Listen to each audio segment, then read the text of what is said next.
bioskop sebesar Rp1. Sebenarnya, dari mana sih harga itu?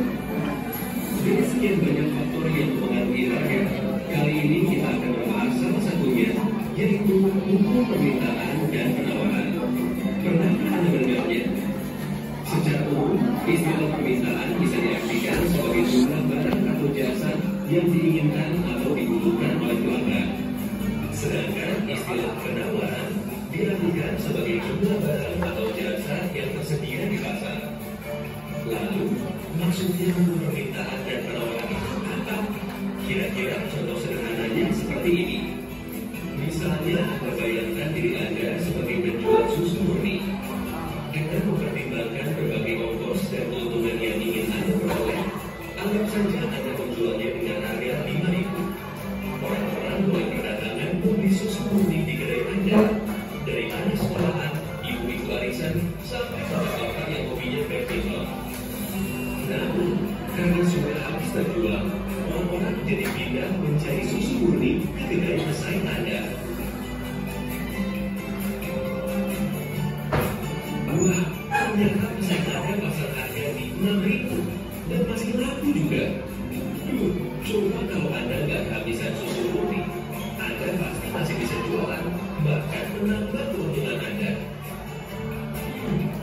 Anda menghubungi supplier untuk menambah stok susu murni Anda ya? Nah, karena stok sudah tersedia, orang-orang mulai datang lagi ke kedai Anda kan? Permintaan susu murni ternyata sangat banyak ya. Ini jadi kesempatan Anda untuk terus mendapatkan keuntungan yang lebih banyak lagi.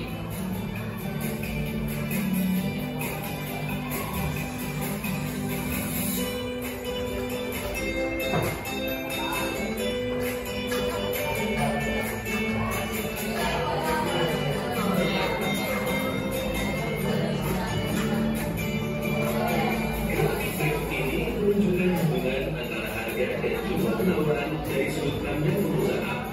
Semakin tinggi harga barang, para pengusaha akan terus menekan jumlah barang dagangan untuk mendapatkan keuntungan yang lebih banyak lagi. Hal ini biasa disebut sebagai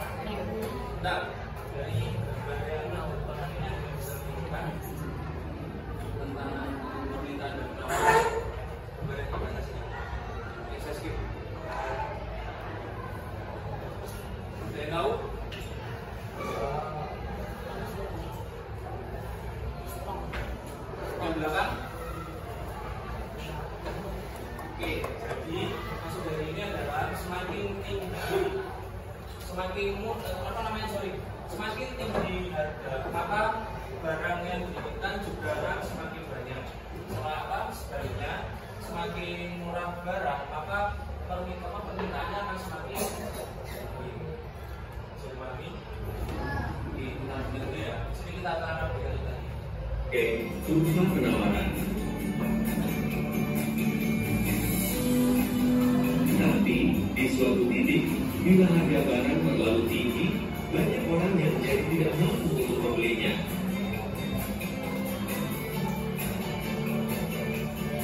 Dan dengan banyaknya jumlah persediaan barang yang ada, Anda malah jadi kelebihan stok. Lalu, apa yang akan Anda lakukan? Anda tidak akan berputus asa, bukan?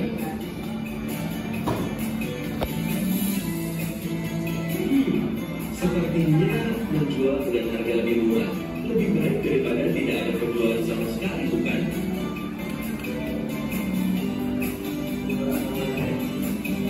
Oh, ternyata pesaing Anda juga terus menurunkan harga susu murninya ya?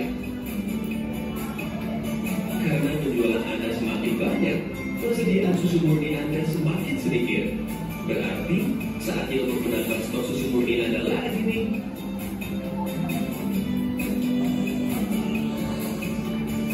Pada grafik ini menunjukkan hubungan antara harga dan jumlah permintaan dari sudut pandang pelanggan. Semakin tinggi harga barang, semakin rendah permintaan karena semakin tidak terjangkau oleh para pelanggan. Tapi, bila harga barang semakin murah, permintaan akan terus bertambah. Hal ini biasa disebut sebagai kurva permintaan. Nah, apabila Anda bandingkan permintaan pelanggan dengan kurva penawaran perusahaan bisa melihat arah keduanya yang saling berlawanan. Di satu sisi, para pelanggan ingin belanja dengan harga lebih murah. Di sisi lain, para pengusaha ingin mendapatkan keuntungan lebih banyak. Namun ada satu kondisi di mana keinginan pengusaha dan keinginan pelanggan saling bertemu, yaitu pada titik di mana kedua kurva saling berbolongan. Titik ini biasa disebut sebagai titik equilibrium atau titik keseimbangan harga. Hal ini menggambarkan kondisi di mana jumlah barang dan harga yang diinginkan oleh para pelanggan sesuai dengan jumlah barang dan harga yang ditawarkan oleh para pengusaha. Hehehe, sangat indah bukan?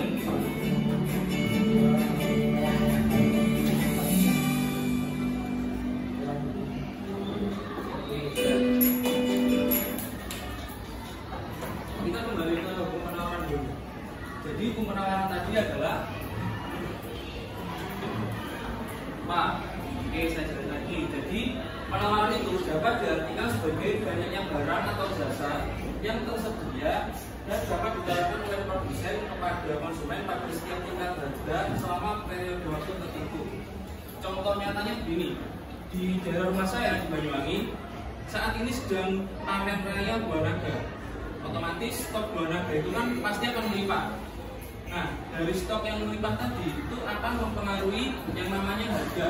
Dari harga yang awalnya di pasaran itu 4.000, ketika panen raya tiba, maka harganya akan turun 1.000 karena banyaknya stok yang tersedia. Oke. Jadi seperti itu contoh singkat dari penawaran.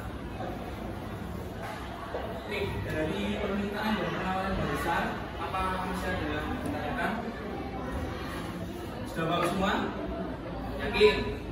Oke. Kalau nanti di akhir apa? Selanjutnya kita akan membahas tentang pasar. Pasti teman-teman di kelas ini semua sudah pada pernah ke pasar kan? Nah, ada yang tahu nggak definisi dari pasar itu apa? Tempat bertemunya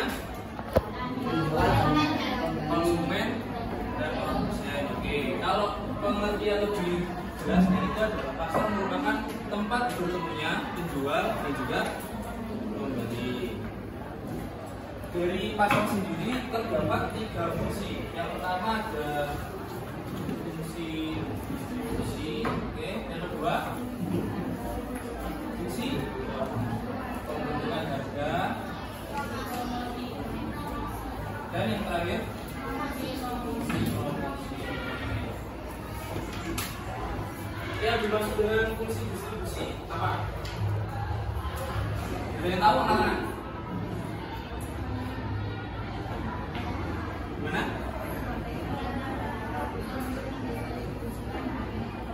Ya, betul. Jadi fungsi pasar yang pertama adalah fungsi distribusi. Artinya adalah pasar sebagai sarana bagi produsen untuk mendistribusikan barangnya